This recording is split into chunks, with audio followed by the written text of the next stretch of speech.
Again, welcome to today's webinar, Introduction to Amazon Kinesis Firehose. Our presenter today is Ray Zhu. Ray is a Senior Product Manager for Amazon Kinesis. Prior to joining AWS, Ray had 5 years of experiences in the business intelligence software and telecommunication industries. Ray holds a bachelor degree in electronic and information engineering and a master degree in business administration. We also have with us today Alan McInnes and Roy Benalta. They will be our webinar moderators today, who will be engaging you with your questions through the Q&A panel. Ray, welcome to the session, and the floor is now yours. Thank you, Jerry. Good morning, everyone, and welcome to today's webinar. In this session, I'm going to give you an introduction to the Amazon Kinesis Firehose service. And we'll first start talking a bit about streaming data in general, and then give you an overview on the Kinesis Firehose service. Then, of course, we're going to go deeper, and on the Firehose service, I'll walk you through the console experience for using Kinesis Firehose to ingest data into the 3 destinations we support today. As I walk you through the console setup experience, I'll also talk a bit about the configurations and how they work behind the scene, so you'll get a good sense of how the service works behind the scene. Then lastly, I'll talk a bit about the Kinesis Agent, the Firehose monitoring experience, and close with a bit about the Firehose pricing. So to get started, what is streaming data? For those of you who are new to this space, streaming data is a mechanism where you collect, store, and analyze your data in a continuous manner in real time. This is as opposed to the traditional batch-oriented way where you do the same thing over a big chunk of batch, and that often involves days of hours of latency. So we do see customers adopting streaming data from different industry segments for different use cases and use different of data types. For example, we see customers using streaming data for their IT logs, application logs, click streams, market data, and etc. Now, over time, we do see customers' adoption and usage of streaming data evolve over 3 different phases. And the first phase is what we call accelerated data ingest, transform, and load. In this set of use cases, where customers still store and analyze the data in the data stores and using the tools that they are familiar with. For example, data warehouse, business intelligence tools, Hadoop job, Elasticsearch. But what streaming data can bring to the table is now, instead of having your data loaded into these stores and tools on a daily or hourly basis, now you get that in minutes. Now, as customers move on to their streaming data use cases, they get to the second phase, which is what we call continual metrics generation. So in this set of use cases, customers compute and analyze the data and metrics directly against the data stream so that they can gain business insights from the data stream directly. And in these set of use cases, latency is often seconds or even milliseconds, depending on your use case and setup. Then the third phase is really for more sophisticated customers and use cases. We call it responsive data analysis. In this set of use cases, customers build their streaming data pipeline into their core application and business, and using streaming data to feed back to their core logic in real time. For example, in the mobile gaming industry, suppose you have a mobile game app and you constantly collect your user interaction, gamers interaction data in real time. Then behind the scene, based on the sequence of the actions the gamer take, it'll feed back into the game itself in real time and trigger certain events, such as level up or drop a weapon in the game. So this way, you'll provide a much more engaging experience to your customers. So this kind of an overview of how customers are using streaming data and how they go through their streaming data journey. At Amazon Kinesis, it's a platform of streaming data services. We currently have 3 different services at Amazon Kinesis. The first one is Kinesis Streams. It stores your data in a continuous manner for your downstreaming applications to replay, process. And it's fully flexible. You build your own application with your own custom logic, and you have full control of the underlying data stream. Then we have a second service, which is the main topic for today's webinar session. And this is Kinesis Firehose. The Kinesis Firehose service automatically loads the streaming data into destinations such as Amazon S3, Redshift, and Elasticsearch. You do not need to manage any application behind the scene, and the service does that for you. Then we have the third service called Kinesis Analytics.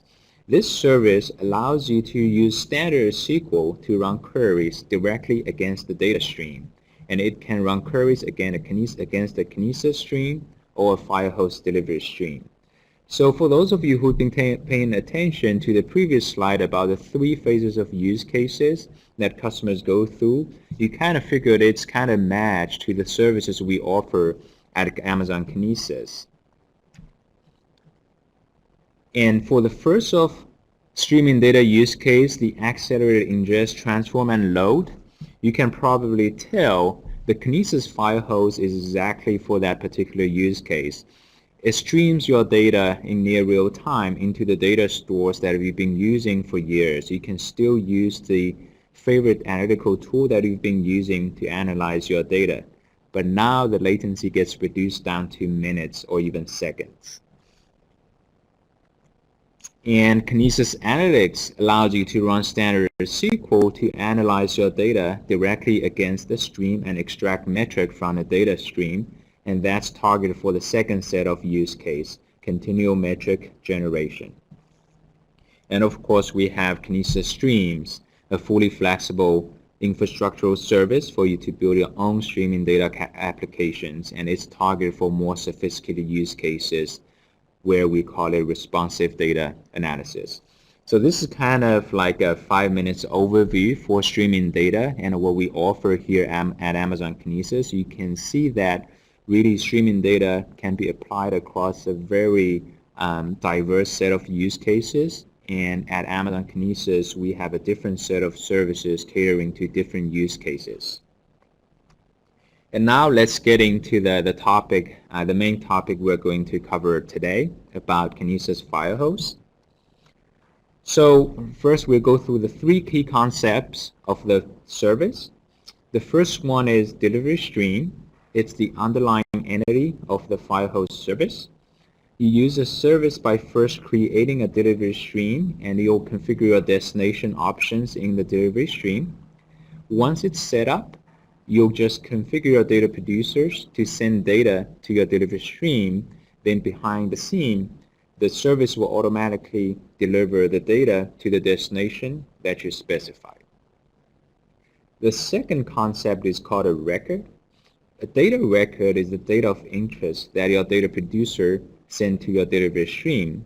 For example, a data record could be a JSON object triggered by a user's click on the website, or it could be a log line from your web application server, and each of the record can be as large as 1,000 kilobytes. Then the third concept is a data producer, and producers send data records into your delivery stream. For example, your data producer could be a web application server, could be a mobile device, or could be IoT device. This is the high-level data flow of the Kinesis Firehose service. On the very left-hand side, you'll configure your data producers to continuously push data into your Firehose delivery stream through Firehose per record API.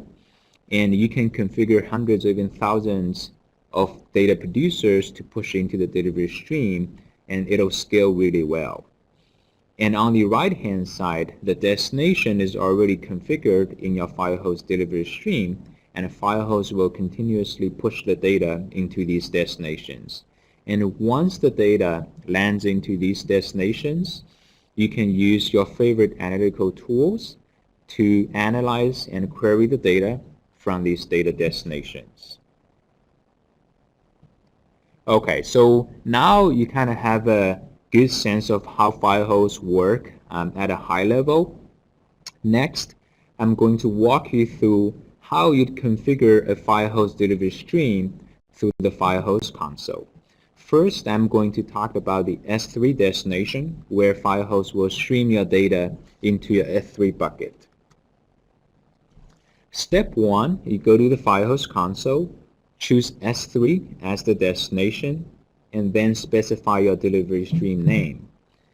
Then you'll choose an S3 bucket that you own for the Firehose service to deliver the data into. You can also create a new bucket on the fly through the Firehose console. Now, optionally, you can specify an S3 prefix. So Firehose will add this prefix that you specify into each of the object it delivers to your destination. So for use cases where you'll use the same bucket for different kind of stream or different kind of objects, you can use this particular prefix to distinguish and group the data logically in your S3 bucket. Other than this specific S3 prefix that you specify, Firehose will also automatically append a timestamp prefix into your object. So that way your data is partitioned by time in your S3 bucket. Step 2, we'll go through some of the configurations. First is S3 buffering.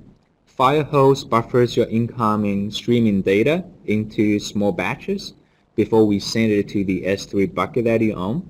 This way, it's efficient data load into S3 bucket and also cost-effective as you'll pay a lot less put costs on the S3 bucket.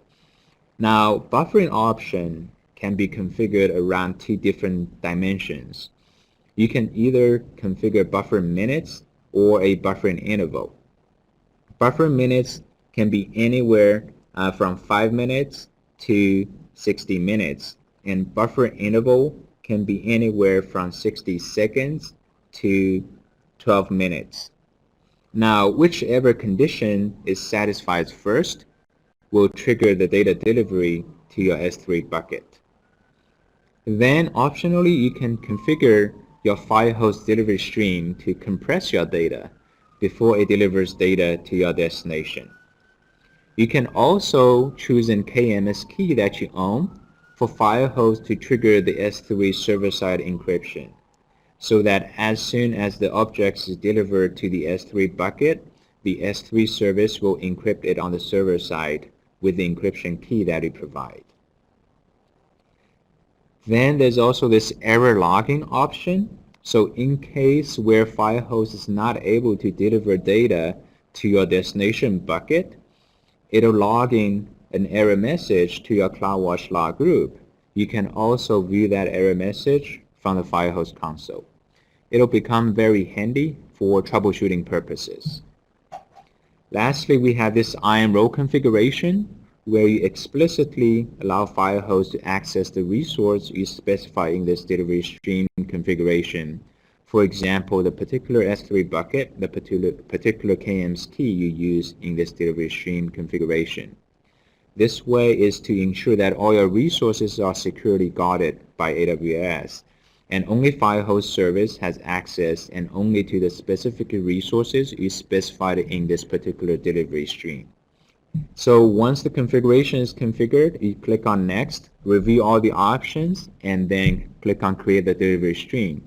So you can see it probably takes about 60 seconds for you to go through and set up this streaming data pipeline.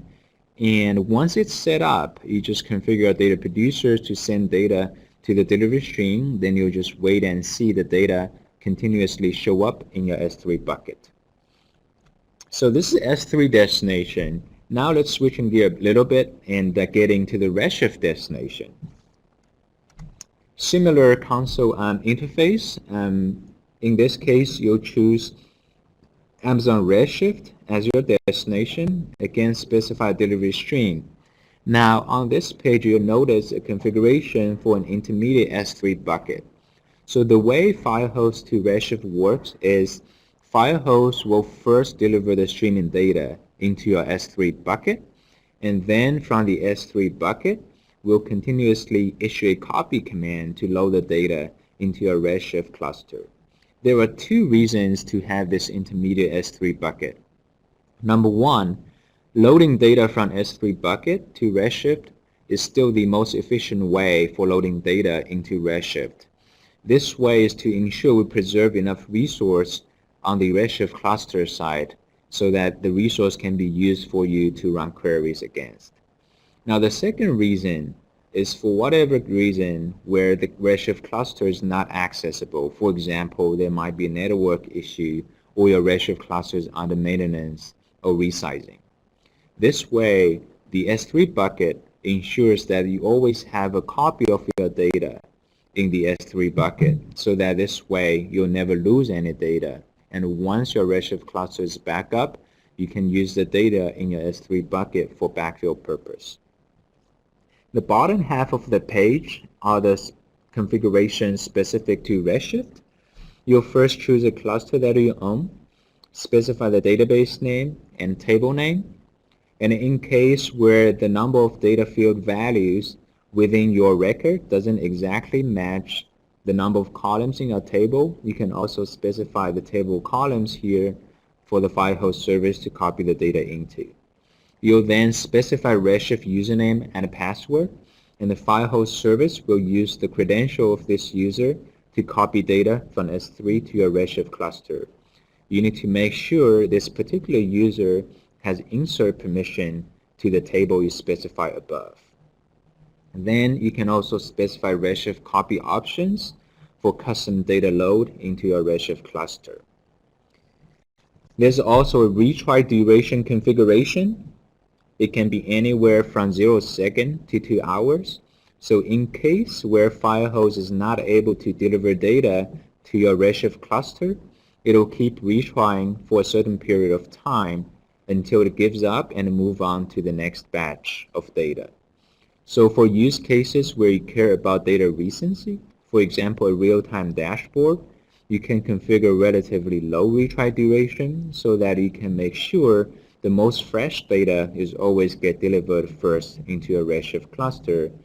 And for other set of use cases where you care about completeness of the data, you can configure relatively larger retry duration.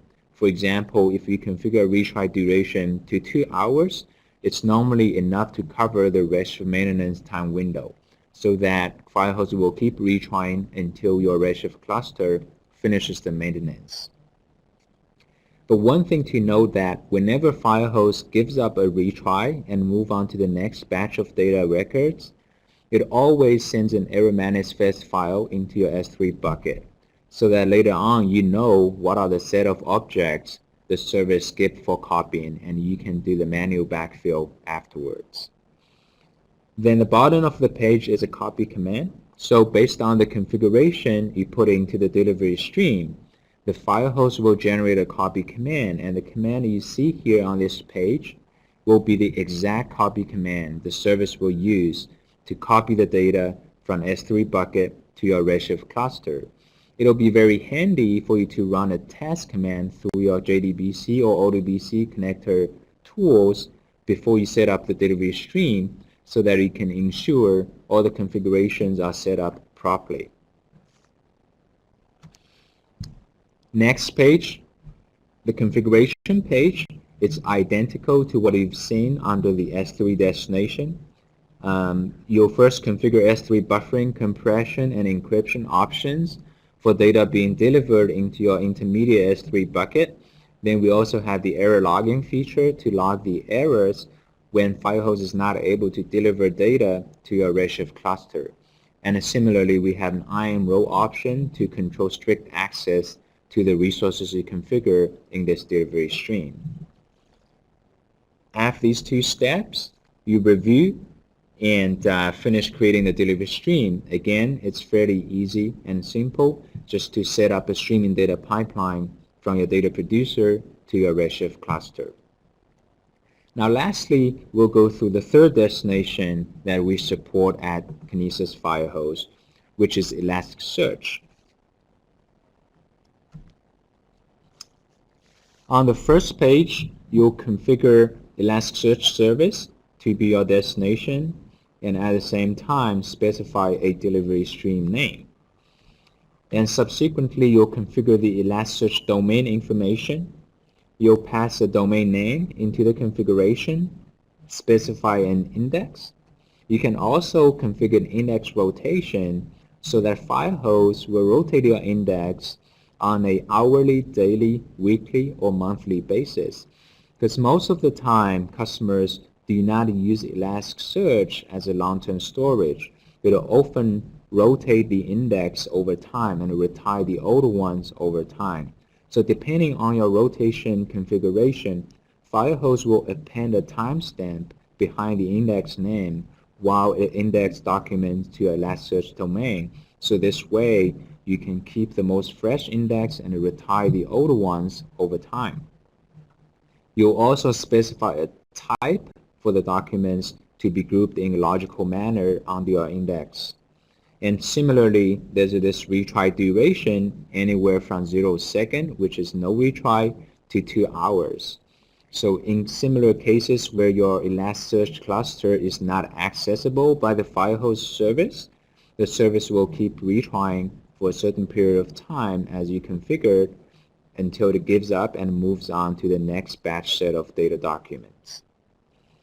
Then we also have a backup S3 bucket option. It's slightly different from the intermediate S3 bucket option you see under the Redshift destination. In this case, the backup S3 bucket, it's a concurrent process as the data delivery to your Elasticsearch cluster, and it's not on the path to the Elasticsearch cluster. You can configure backup mode to be 2 different options. Number 1 is to backup failed documents only. So in case where Firehose is not able to deliver your documents to your Elasticsearch cluster, it'll send all the failed documents into your S3 bucket so that you never lose any data and you can do manual backfill later on. Or you can configure your Firehose delivery stream to back up all the raw data into an S3 bucket concurrently as when it is delivering the same documents to the Elasticsearch cluster.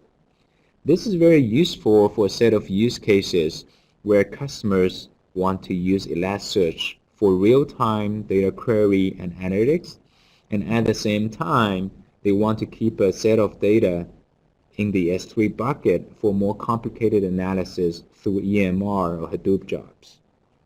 And similarly, you can either choose or create a new S3 bucket through the Firehose console. And you can also specify a custom prefix to distinguish the objects in your S3 bucket. Okay. Then step 2, the configuration page.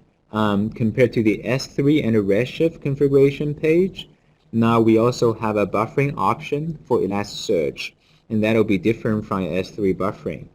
You can use a different set of settings. Again, as I kind of mentioned, customers often use Elasticsearch for more real-time analytical use cases, so often they choose to use a relatively small buffer size and a shorter time interval so that the data can be delivered to the Elasticsearch cluster more frequently and in a more real-time manner. And on the other side, for the S3 buffering option, we often see customers using a relatively large buffering size and longer buffering interval, because that way it's more efficient for S3 to store and for the downstream applications to process these objects. Similarly, you'll configure the compression, encryption, and error logging option for this particular delivery stream. And lastly, specify an IAM role for resource control and security control. So these are the 3 destinations the Firehose service support today. As you can see, it only takes about 60 seconds for you to create this data pipeline through the Firehose console. And behind the scene, you do not need to manage any infrastructure or servers, and it's entirely serverless. And also, as you scale up your data traffic volume, the service will scale up the delivery stream on your behalf. You don't need to worry about the underlying infrastructure or storage space. Now, I'll talk a bit about the Kinesis Agent. As I mentioned, the main mechanism for you to send data to your Firehose delivery stream is through the Firehose API calls. And we offer two put API calls. The first one is called put record, where it allows you to pass a single data record through an API call. And the second API call is called put record batch. As indicated in the name, you can pass multiple data records within a single API call, and you can often achieve more efficiency and higher throughput through that API call. Now, other than the two API calls we provide here at Kinesis Firehose, we also have a Kinesis Agent.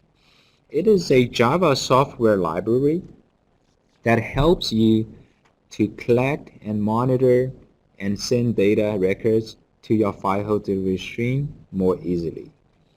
What it does is you install the software agent on your servers and configure it to monitor a set of files.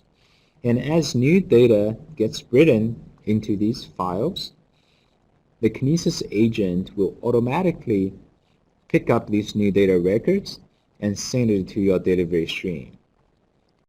The agent also handles file rotation, checkpointing, and retry upon failures. And early this year, we also added a pre-processing capability to this agent.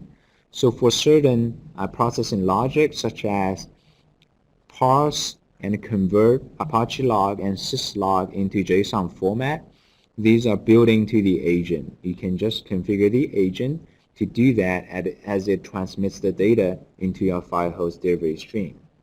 So it's particularly useful for a set of use cases where customers want to analyze their log files. The Kinesis agent will be installed on the server hosts and monitor a set of log files.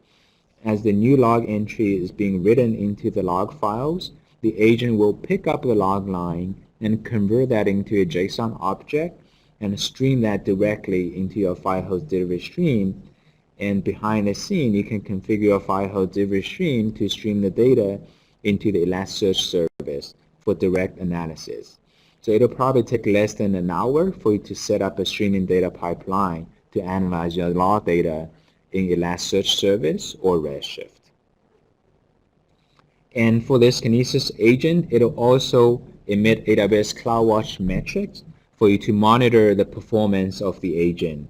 And again, it's particularly useful when you want to troubleshoot your agent and the data producer behaviors.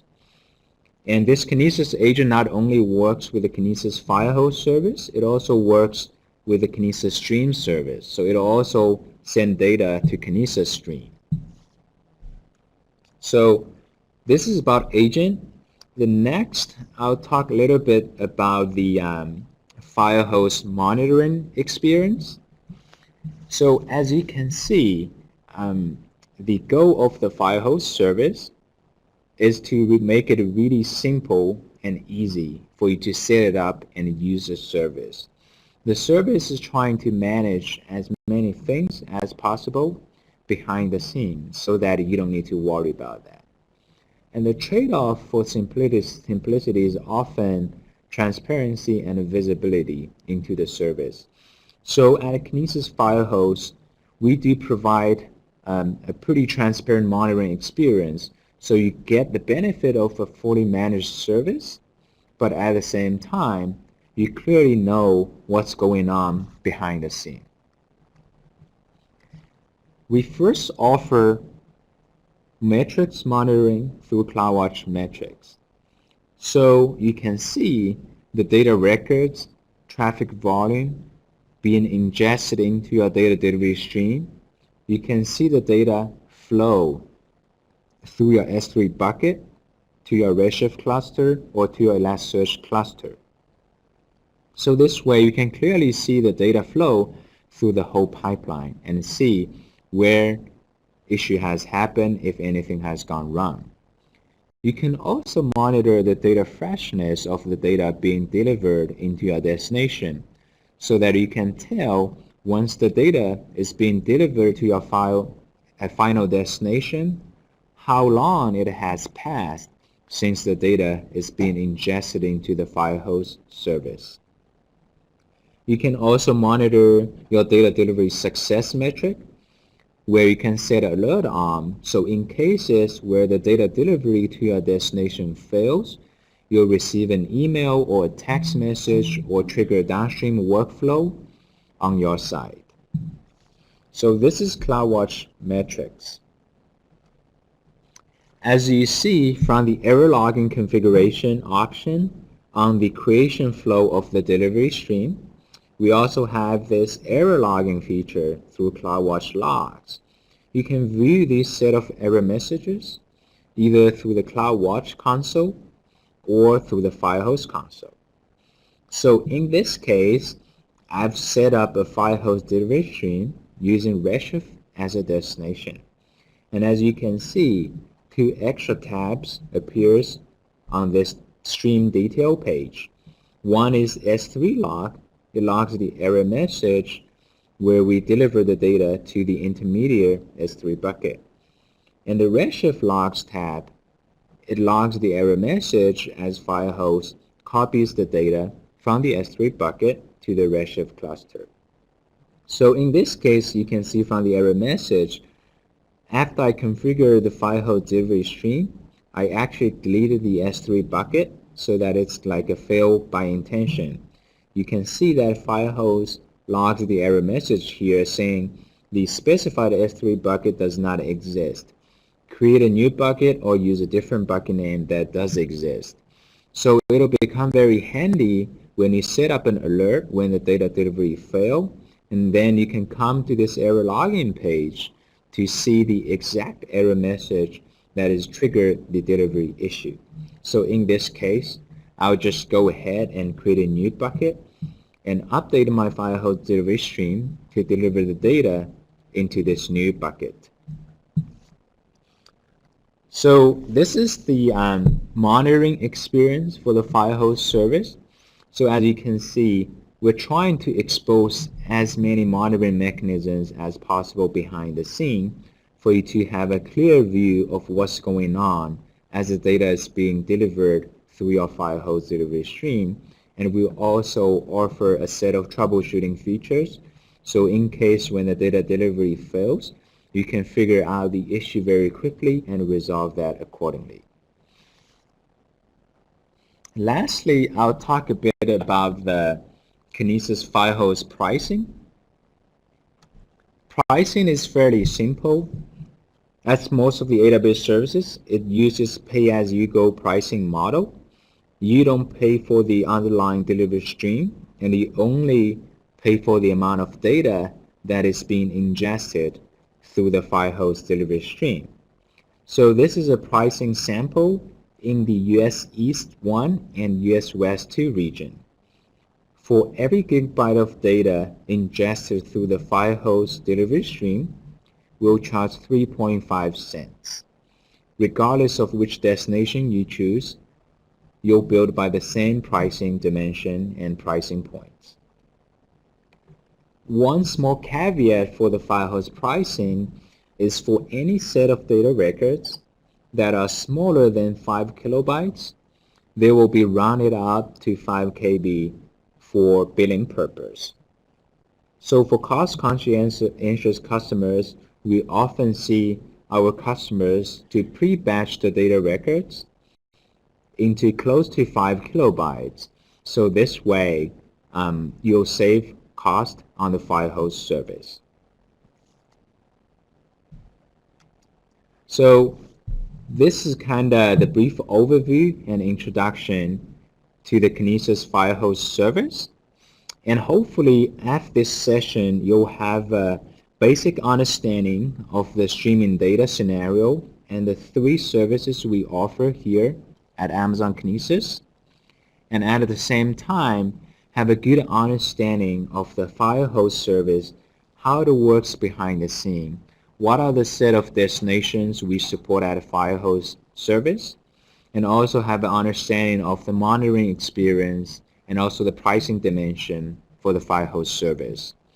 And before we get into the Q&A section, I do want to mention that tomorrow at the same time, we'll have a webinar session particularly about streaming data analysis with the Firehose service and the Redshift service. In tomorrow's webinar, I'm going to walk you through a step-by-step process of using Kinesis Firehose and Redshift to analyze Maryland's traffic violation data in a streaming and real-time manner. So for those of you who wants to go deeper on the service and have some material and content to get started with the service, I encourage you to attend tomorrow's webinar session as well.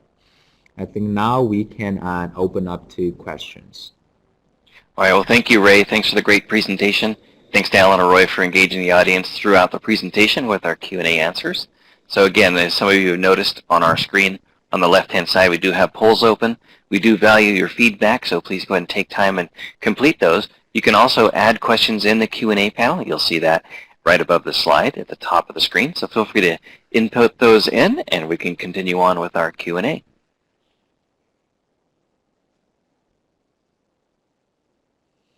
So the first question is, what are the recommendations if the data record size is larger than 1,000 kilobytes? Now, this is the current limitation on the record size for the Firehose service. We often see customers work around this limitation through two different cases. Number one is to chunk up the data record itself and then stream the relatively small record into the Firehose service. Or customers often use a different data route for a record that is relatively large.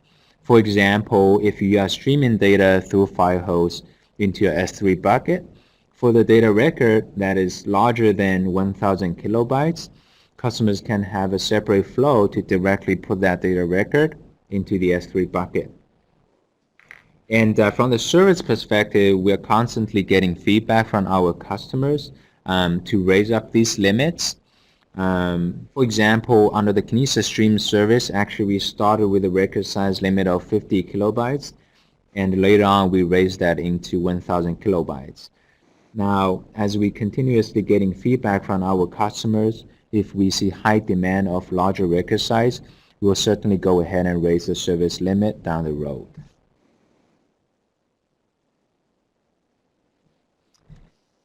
Then the next question is, what is the difference between Kinesis Stream and Kinesis Firehose? I kind of touched a little bit at the beginning of the session, and I'll go a little bit deeper now with this question. So Kinesis Stream, it's open-ended service on both ends. On the data producer side, you'll configure a data producer to write the data into the Kinesis Stream. And the service will store your data in a continuous manner and a replayable manner with order retained. On the other side, you'll configure your data consumer to read the data out of the stream and then process it with your custom application. So you can think of Kinesis Stream as a stream data storage system. It collects the data and stores the data as a stream, and then you'll use your custom application to read and process the data. It is fully flexible. You can build whatever custom application, use whatever logic that fits your business use case, and you have full control of the underlying stream, how you partition your data, how many shards you'll have for your particular stream, and you have full control, and you'll build your own custom application for that. On the other side, Kinesis Firehose, it's open-ended on one side. You'll configure your data producer to continuously push data into the Firehose delivery stream. However, on the other side, you don't read data from the Firehose delivery stream, and you don't write any application for that. Firehose automatically delivers the data to your destinations, such as an S3 bucket, a Redshift cluster, or an Elasticsearch service cluster. So I would say for the set of use cases where you want to use your data in data stores such as S3, Redshift, or Elasticsearch, but you want to get that in real-time manner, then you should use the Firehose service. It's easier to use. You don't need to manage the underlying infrastructure, stream, or write any application for that. Now, for more custom use cases that goes beyond this set of data delivery scenarios, then you can go explore the Kinesis Stream service. So the next question is, I am familiar with Kafka and ELK. Can you draw a comparison between those and Kinesis? Would you compare Kinesis Agent to be like Kafka or Logstash? So for those of you who are not familiar with ELK, it stands for Elasticsearch, Logstash, and Kibana. It's a set of tools offered by Elasticsearch for log analytics purpose. So Kafka is often used as a comparison for Kinesis streams, where you can think of it as a streaming data storage system or a messaging queue. So as you can tell, the Firehose to Elasticsearch service is the targeted use case for ELK kind of scenario. So as you know, for large-scale use cases for the ELK cluster, other than the components of E, L, and K, people often will have a messaging queue sitting in front of the Logstash to handle the large scale, and that messaging queue will often be Kafka on-prem. So the objective of Firehose to Elasticsearch is to replace the Kafka cluster, replace the Logstash, so that you don't need to manage these infrastructures in between. All you need to do is, as I showed, is spend 60 seconds to create a Firehose delivery stream and pointing that to the delivery to your Elasticsearch cluster. Then Firehose will automatically scale, handle very large scale, and stream the data into your Elasticsearch index, and at the same time optionally back up your data into S3. Now, the pre-processing agent on the Kinesis, the pre-processing feature on the Kinesis agent is kind of equivalent feature for Logstash, because Elasticsearch cluster only takes JSON format object, and log lines are often not generated in JSON format. So the Kinesis agent basically handle what you will actually use the grok function in Logstash. It'll parse the log line, convert that into the JSON format, and stream that directly through the Firehose service and to the Elasticsearch cluster. So again, to restate and in summarize what I just said, the objective is to make Firehose to be the ingestion pipeline into your Elasticsearch cluster so that it's much easier for you to use and you don't need to manage any infrastructure in between your data producer and Elasticsearch cluster. The next question is, can you please repeat what Kinesis Agent is used for? Sure. So Kinesis Agent is a Java software package where you install it on your servers. The agent will monitor a set of files on the local disk of your server, and as new data gets written into these files, the agent will automatically pick up these new data entries and stream the data into the Kinesis services. So as similarly to the answer to the previous question, the agent is particularly useful for the log analytics use cases. You can configure your Kinesis agent to monitor a set of local log files on your, for example, web server or application servers. As new data gets written into these log files, the agent will pick up these new log lines, convert that into a JSON format, for example, and stream that into the Firehose delivery stream. And from the Firehose delivery stream, the service will stream the data directly into your Elasticsearch cluster. So depending on your buffering configuration, after seconds or minutes, these log lines will show up in your Elasticsearch index that you can search for. So it's particularly powerful for these set of use cases. So I think these are the questions that I get, and I think all the other questions Roy and Adam have answered offline. So again, thanks everybody for coming to today's webinar session, and this concludes our session today. And thank you, Ray, and thanks for the presentation today, and thanks to Alan and Roy for running through our Q&A today. I want to thank our audience for attending today. Thanks for taking your time and completing our polls on the left side. If you haven't completed that poll, please take time to do that now. Thanks to everybody for joining. Have a great day. If you have any comments on our previous and upcoming webinars or suggestions on the topics that you wish AWS to cover in future webinars, please feel free to email to aws-webcasts@amazon.com. Your feedback will be very important to us to help improve our webinar going forward. So thanks again. Have a great day, and at this time you can disconnect.